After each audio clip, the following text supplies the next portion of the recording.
Enlightenment అంటే పొద్దున లేచినప్పటి నుంచి రాత్రి పడుకునే వరకు వడవడ వాగడం కాదు. చక్కటి మౌన స్థితిలో ప్రతి మనిషి ప్రతిరోజు ఎంతైనా గడపాలి.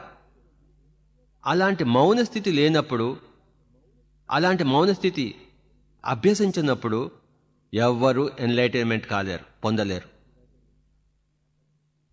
మాట్లాడుతూ ఉంటే, మాట్లాడడమే ధ్యేయంగా పెట్టుకుంటే ఎన్ని అపస్వరాలు దొరుకుతాయో చెప్పలేం. మౌనంగా ఉంటే ఎన్ని సుస్వరాలు మనం పలుకుతున్నప్పుడు మనకు తెలియకుండానే మనలోంచి, ఆ మౌనంలోంచి వస్తాయో మనం తెలుసుకుంటాం. కనుక మౌనం అనేది మరొక చక్కటి, ఒక ప్రకాశంలో బ్రతికేవాడి ఒక సుగుణం. మౌనం లేకపోవడం అనేదే నిరంతరంగా శబ్దం చేసే దుర్గుణం ఉన్నవాడే ఒక చీకటి బ్రతికేవాడు, ఎన్లైటన్మెంట్ లేనివాడు. ముఖ్యంగా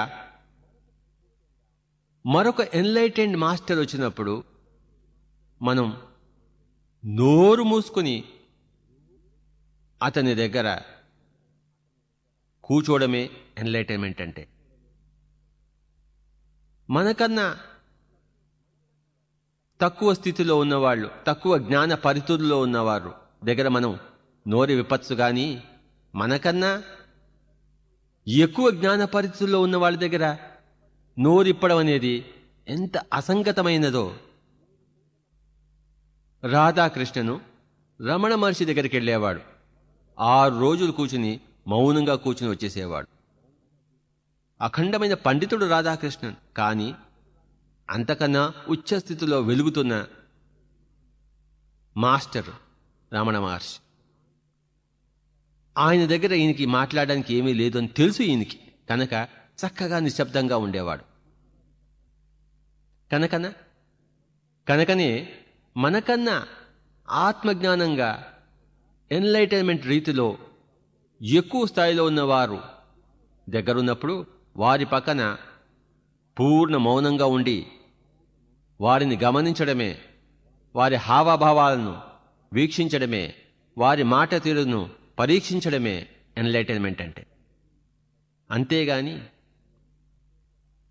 అందరి దగ్గర, తెలిసిన వాళ్ళ దగ్గర, తెలియని వాళ్ళ దగ్గర ఒకటే రీతిగా ప్రవర్తించడం అనేది, మన మూసులోనే మనం మాట్లాడడం అనేది అది ఎన్లైటన్మెంట్ అనిపించుకోదు.